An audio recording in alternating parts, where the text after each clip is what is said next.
তাই রিচ করা যায় না আর কি। বিসমিল্লাহির রহমানির রহিম। যুক্তরাজ্য বিএনপির সভাপতি জনাব মালেক সাহেবকে আন্তরিকভাবে ধন্যবাদ যে তিনি এবং আমাদের সাধারণ সম্পাদক কায়সার সাহেব আপনারা আমাকে একটা সুযোগ করে দিয়েছেন যে আপনাদের সঙ্গে একটু ব্যক্তিগতভাবে পরিচিত হওয়ার জন্য। কারণ প্রথম যে সভাটি আমরা করা হয়েছিল সেই সভাতে একটা আপনার একটা বলা যেতে পারে একটা সমাবেশের মতো হয়েছে যুক্তরাজ্য বিএনপি সর্বস্তরের নেতা কর্মীদের সঙ্গে। তো সেই ক্ষেত্রে আজকের এই গ্যাদারিংটা এটা আমাদেরকে একটা সুযোগ করে দিয়েছে আপনাদের সঙ্গে মিলিত হওয়ার জন্য। আমি সেই জন্য আবারও তাদের আন্তরিকভাবে ধন্যবাদ এবং কৃতজ্ঞতা জানাচ্ছি। বিষয়টা হচ্ছে যে আমরা বাংলাদেশের রাজনৈতিক ইতিহাসের একটা ক্রান্তি লগ্নে উপস্থিত হয়েছে। ক্রান্তি লগ্নটা হচ্ছে যে একটা 15 বছরের ফ্যাসিস্ট একটা দুঃশাসন তার পরাজয়ের পরে, তার পলায়নের পরে একটা প্রেক্ষিত সৃষ্টি হয়েছে, যে প্রেক্ষিতে আমরা আশা করছি যে আমরা একটা নতুন শাসন ব্যবস্থা, নতুন রাষ্ট্র কাঠামো নিয়ে একটা নতুনভাবে নতুন বাংলাদেশ নির্মাণ করবার একটা কাজ শুরু করতে পারব। আমরা নিশ্চয়ই ভালো করে জানেন যে কোন প্রেক্ষিতে, কি অবস্থার প্রেক্ষিতে আমরা এই আন্দোলন শুরু করেছিলাম। 2008 সালে যে নির্বাচন হয়েছিল সেই নির্বাচনের পরে আওয়ামী লীগ একটা বিভিন্ন ধরনের কৌশলের মধ্য দিয়ে এসে রাষ্ট্র ক্ষমতা দখল করেছিল। তারপর থেকেই আমি সেদিনও বলেছি অত্যন্ত সুপরিকল্পিতভাবে সে তার একদলীয় শাসন প্রতিষ্ঠা করবার তার যে অভিলিপ্সা, তার যে বহু আগে থেকে যে আকাঙ্ক্ষা, সেই আকাঙ্ক্ষাটাকে বাস্তবায়িত করবার জন্য সে ধীরে ধীরে ধীরে গণতান্ত্রিক যে ইনস্টিটিউশনগুলো, প্রতিষ্ঠানগুলো, সেগুলোকে ভেঙে দেওয়ার কাজ শুরু করে। এই জিনিসটা আপনারা সবাই একটু মনোযোগ দিয়ে লক্ষ্য করবেন। মূল বিষয়টা ছিল to destroy all the Democratic institution. This is very important. এটা একটা বড় রকমের একটা বিষয়, সেটা মনে রাখতে হবে। কারণ আমরা বাংলাদেশের মানুষেরা আমরা ঐতিহাসিক সময় থেকেই, অর্থাৎ আপনার হিস্টোরিক্যালি আমরা কিন্তু আপনার ডেমোক্রেসিতে বিশ্বাস করি। অর্থাৎ সেই ব্রিটিশ আমল থেকে যখন আমরা ব্রিটিশদের অধীনে ছিলাম তখনও তো নির্বাচন হয়েছে, তখন 1 ম্যান 1 ভোট হয়েছে, তখনও আমরা ভোট দিয়ে ভারত ভাগ করেছি in 1947, if you please remember. যদি আপনাদের অনেকে বয়স্ক আছেন তারা জানেন। আমরা ভোটের কারণে 1970 সালে যখন এই দেশের মানুষ তারা ভিন্নভাবে একটা চিন্তা করলো, আওয়ামী লীগকে ভোট দিল, শেখ মুজিবকে নেতা হিসেবে নিয়ে আসলো, কারণ ভোটের জন্য ক্ষমতা না দেওয়ার কারণে, অর্থাৎ ডেমোক্রেটিক রাইটসটা না দেওয়ার কারণে আমরা যুদ্ধ করেছি। আমাদের নেতা, আমাদের স্বাধীনতা ঘোষক শহীদ জিয়াউর রহমানের স্বাধীনতার ঘোষণার মধ্য দিয়ে, তাই না? সুতরাং ডেমোক্রেসি আমাদের একেবারে অন্তরে, সোলে, আমাদের ব্লাডে, ওই জায়গা থেকে যখন থেকে আপনার বিচ্যুত করা শুরু হলো এবং খুব পরিকল্পিতভাবে আমাদেরকে আপনার একটা একদলীয় শাসন ব্যবস্থার দিকে ঠেলে নিয়ে যাওয়া হতো। বাই ডিপ্রাইভিং আওয়ার রাইটস, আমাদের অধিকার কেড়ে নিয়ে আমাদেরকে আপনার অত্যাচার, নির্যাতন, নিপীড়নের শিকার করে আমাদের মানুষগুলোকে আপনার গুম করে দিয়ে ইলিয়াস আলী সাহেবের মতো অত্যন্ত তেজস্বী নেতা, পার্লামেন্টের মেম্বার সহ প্রায় 3 জন পার্লামেন্ট মেম্বার সহ প্রায় মোর দেন 700-কে তারা গুম করে দিয়েছিল। আজকেও ঢাকায় একটা আপনার মানবাধিকার, বিশ্ব মানবাধিকার দিবস পালিত হয়েছে, যেখানে সমগ্র দেশের যতজন এই ডিসঅ্যাপিয়ার্ড মানুষ আছেন, যতজন নির্যাতিত মানুষ আছেন, যতজন আপনার সেই পিলখানা পিডিয়ার যে 57 জনকে হত্যা করা হয়েছিল, সবটা মিলিয়ে আজকে ঢাকাতে বেশ বড় একটা সমাবেশের মধ্য দিয়ে বিশ্ব মানবাধিকার দিবস পালন করা হয়েছে।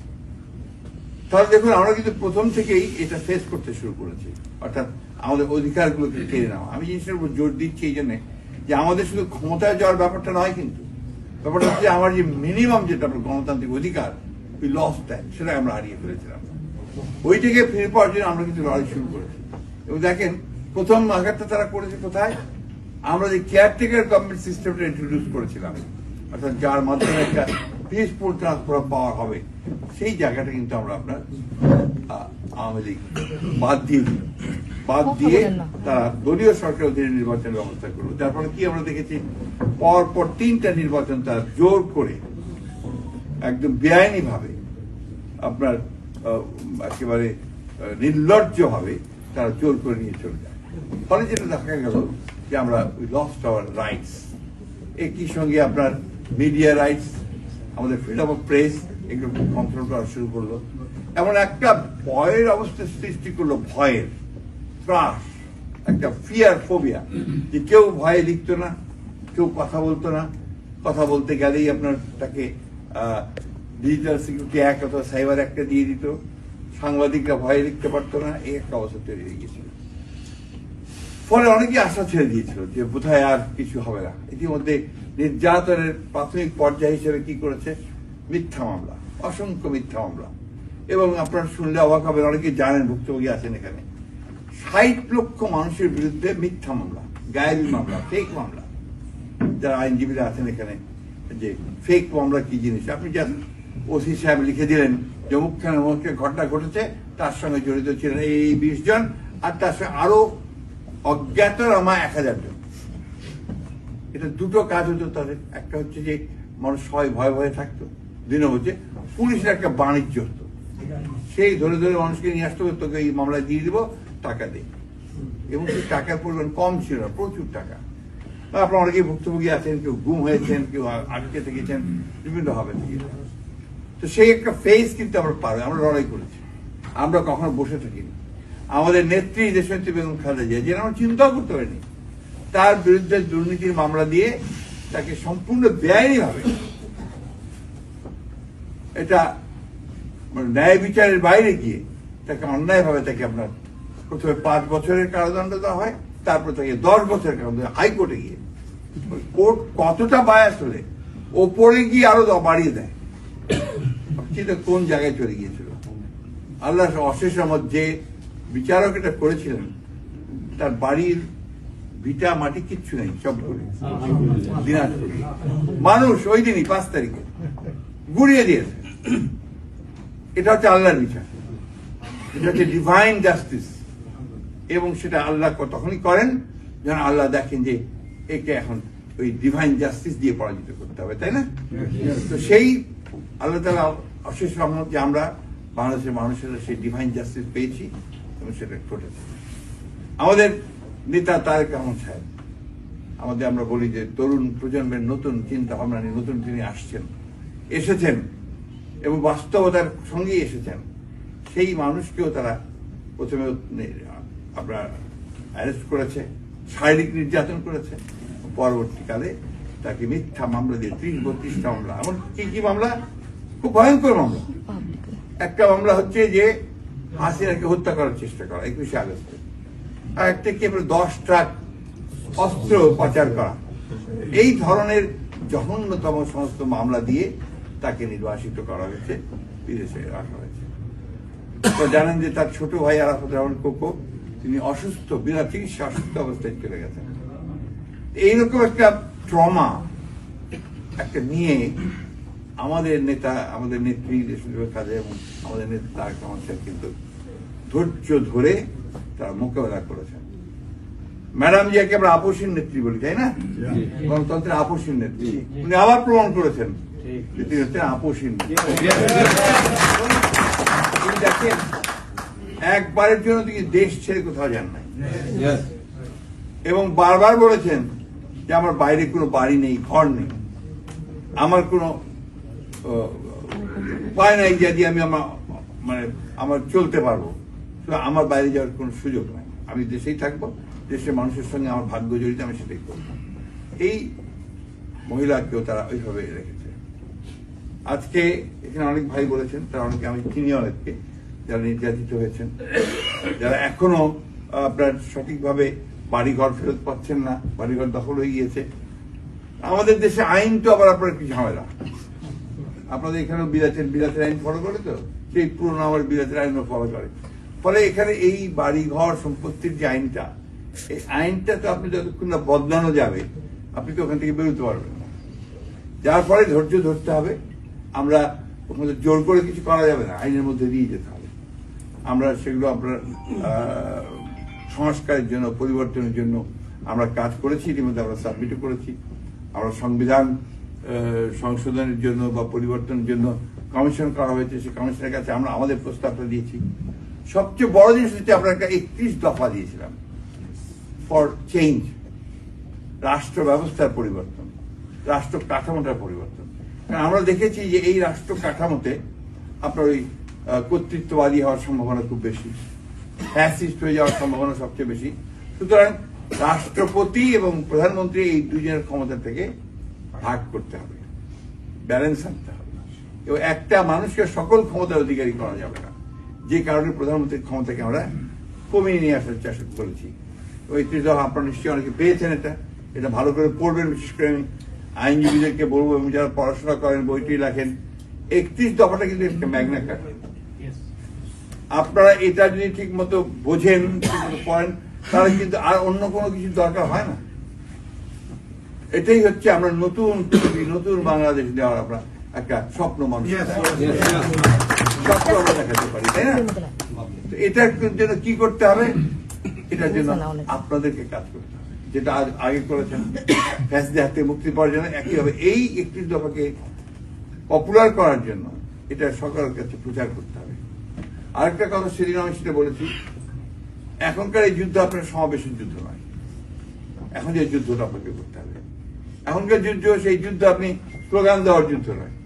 এখনকার যুদ্ধ হচ্ছে আপনার ওই যে মোবাইল সেট আছে, এই মোবাইল সেটে সাইবার ওয়ার, আপনাকে সাইবার ওয়ার করতে হবে। আর ফেসবুক কিন্তু হচ্ছে ব্যক্তি কেন্দ্রিক, অল্প লোকের কাছে যায়, কিন্তু আপনার অন্যান্য যে ডিভাইসগুলো আছে সেই ডিভাইসগুলোতে আপনি বেশি মানুষের কাছে পৌঁছাতে পারবেন। এই ধরনের ডিভাইসগুলো ইউজ করবেন।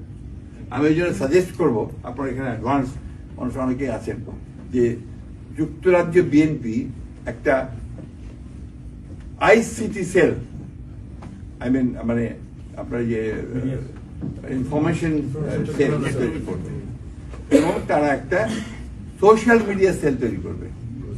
আপনাদের বাংলাদেশি নতুন উচ্চশিক্ষিত, আইসিটি অত্যন্ত উচ্চশিক্ষিত, আপনার ইনফরমেশন টেকনোলজিতে যারা অনেক পারঙ্গম, এরকম বহু ছেলে আছে, এবং তারা কাজ করতে চায়, তারা বিএনপিকে সাহায্য করতে চায়, বাংলাদেশকে সাহায্য করতে চায়। তাদের সঙ্গে আপনাদেরকে যোগ স্থাপন করতে হবে। শুধু হই হই করলাম, স্লোগান দিলাম, এতে কিন্তু আপনি এই যুদ্ধ জয় করতে পারবেন না। আপনি খেয়াল করে দেখবেন যে এই যে আপনার 5 তারিখের পরে ভারত মুহূর্তের মধ্যে সমস্ত পৃথিবীকে জানিয়ে দিল যে বাংলাদেশে বিএনপি সংখ্যালঘুদের উপরে নির্যাতন করছে। ঠিক না? করেছে কিনা? সেম তো বটেই। আপনারা কি ব্যবস্থা নিয়েছেন? আপনাদেরকে, আপনার যেটা দরকার ছিল, এটাকে আপনার সাথে সাথে কাউন্টার করা। True picture 1। 2 নম্বর, ব্রিটিশ গভর্নমেন্টকে বলা, আপনাদের ব্রিটিশ গভর্নমেন্টের 4 জন এমপি পার্লামেন্টে দাঁড়িয়ে বিএনপির বিরুদ্ধে কথা বলেছে, বাংলাদেশের বিরুদ্ধে কথা বলেছে, বলেছে না? তার মানে আমরা ওই জায়গায় ফেল করছি, আমরা সঠিক চিত্রটা তাকে দিতে পারিনি। আমি কি ভুল বলছি? তাহলে এই জায়গাটা আপনাদেরকে সজাগ, এই জায়গাটা আপনাদেরকে সতর্ক হতে হবে। আমরা এই যুদ্ধে তখনই জয়ী হতে পারবো না যদি এই যুদ্ধটাকে আমরা ওদেরকে পরাজিত করতে না। সেই জন্য আমি অনুরোধ করব যে আপনারা এই দিকটা খেয়াল রাখেন, যারা এগুলোর সঙ্গে সংযুক্ত আছেন তাদেরকে নিয়ে আসেন, নিয়ে এসে তাদেরকে দিয়ে আলাদা সেল করেন। পয়সা নেবেন আপনাদের কাছে, ওরা আপনাদেরকে বলে দেবে যে আপনি এইভাবে এইভাবে করেন, এই জিনিসগুলো দেন, তারা করে দেবে। You have to take lessons and training from them. আমি তো খুব বেশি কিছু জানি না এটা সম্পর্কে, কিন্তু আমি জানার চেষ্টা করছি এই বয়সেও। এটা না করলে এখন যুদ্ধ জয় করা যাবে না, এটা বাস্তবতা। আপনি যতই চিৎকার করি, যতই বড় মিছিল করি, কোনটা কাজে দেবে না যদি আমি স্বপ্নে রাখি। নাহলে দেখেন ওই কয়েকজন মাত্র লোক ইসকনের, তারা একটা ঘটনা ঘটলো, আর গোটা মানে ভারত জুড়ে না, গোটা পৃথিবী জুড়ে তার বিরুদ্ধে কথা বলে ফেললো। ঠিক না? এই জিনিসটা বন্ধ করতে হবে, তাই না? নাম্বার 2 যেটা হচ্ছে যে আমরা গণতন্ত্রের জন্য সংগ্রাম করেছি, আমরা গণতন্ত্রের জন্য লড়াই করছি। এই বিষয়টা এদেরকে বোঝাতে হবে যে আমার যে লড়াইটা ছিল, লড়াইটা আছে, সেটা কিন্তু ডেমোক্রেসির জন্য। তুমি ডেমোক্রেসির মাদার বলে নিজেকে পরিচয় দাও, যে যুক্তরাজ্য হচ্ছে গণতন্ত্রের পাদপীঠ, এখান থেকে সেইটাকে হলে তুমি গণতন্ত্রকে সমর্থন করো। আমরা বাংলাদেশের মানুষেরা গণতন্ত্রের জন্য প্রাণ দিয়েছি, লড়াই করে আমাদের ছেলেরা বুকে রক্ত ঢেলে দিয়েছে। 5 বছরের শিশু থেকে শুরু করে আপনার 90 বছর বৃদ্ধা পর্যন্ত গুলি খেয়েছে, তাই না? তো সেই জায়গাগুলোকে ভালো করে বোঝাতে হবে। আপনারা খেয়াল করে দেখবেন, আমাদের আরেকটা দল আছে বাংলাদেশে, জামাতে ইসলাম। ওরা কিন্তু আপনাদের চেয়ে স্মার্ট হয়ে গেছে। আপনারা কি আমার সঙ্গে এগ্রি করেন? কেন তারা আমরা কেন স্মার্ট হলাম না? আমরা কেন ওদের সঙ্গে লড়াই করে পারছি? এই জায়গাটার কারণ হচ্ছে যে আমরা টেকনোলজিতে পিছিয়ে গেছি, আমরা ডিভাইসে পিছিয়ে গেছি, আমরা নলেজ বেস দল তৈরি করতে পারিনি এখন পর্যন্ত। আমার দলকে তৈরি করতে নলেজ বেস। আজকে দেখেন সিরিয়াতে বিপ্লব হয়ে গেল না? একই কারণ, সিরিয়াতে সোশ্যাল মিডিয়া দিয়ে বিপ্লব হয়েছে।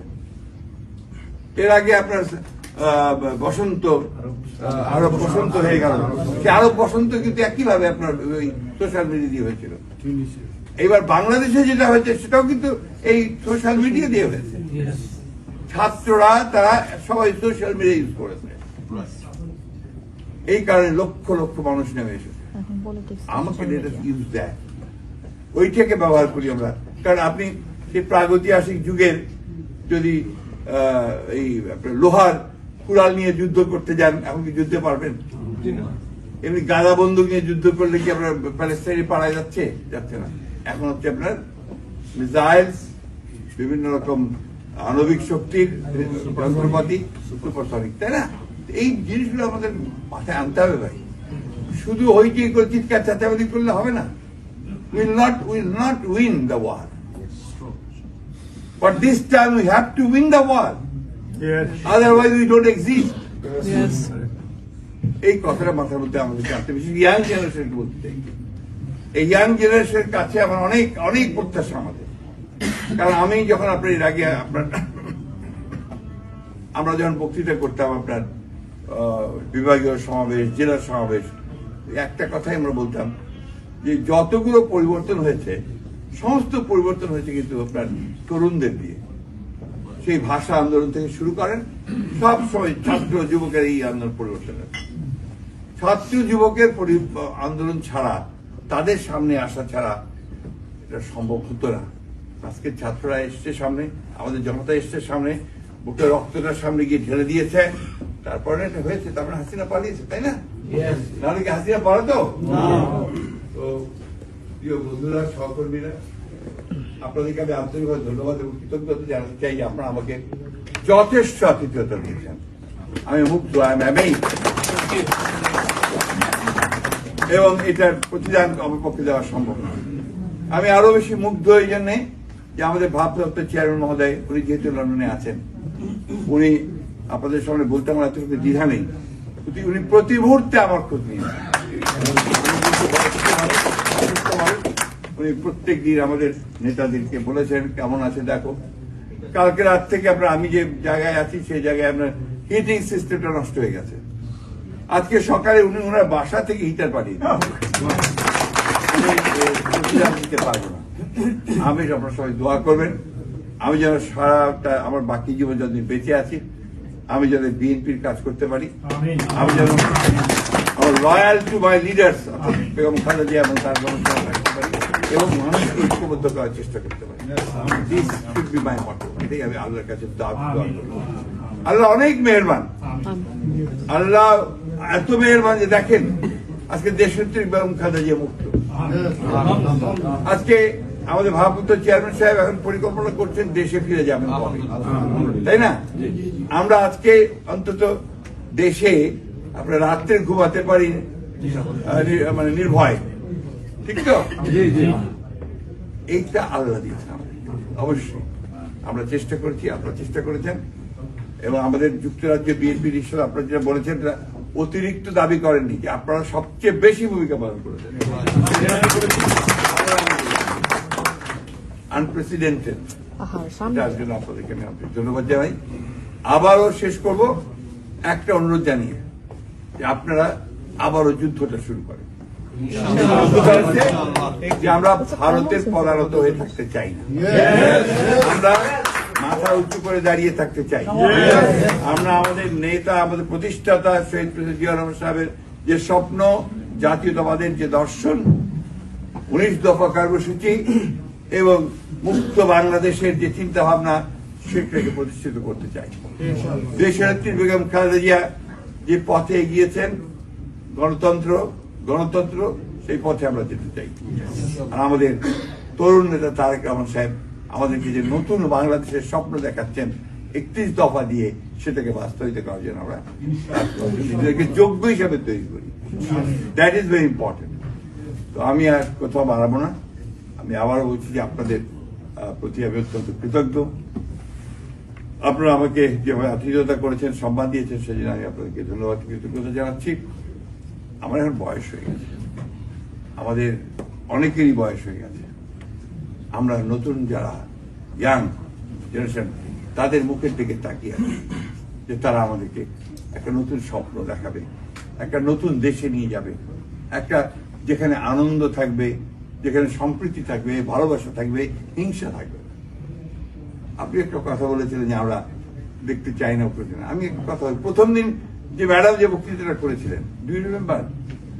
উনি হাসপাতাল থেকে আমাদের মুক্তির পরপরই নয়াপল্টনে যে আপনার সভাটা হয়েছিল, ওখানে 4-5 লাইনের উনি একটা বক্তব্য রেখেছিলেন ম্যাডাম, মনে আছে?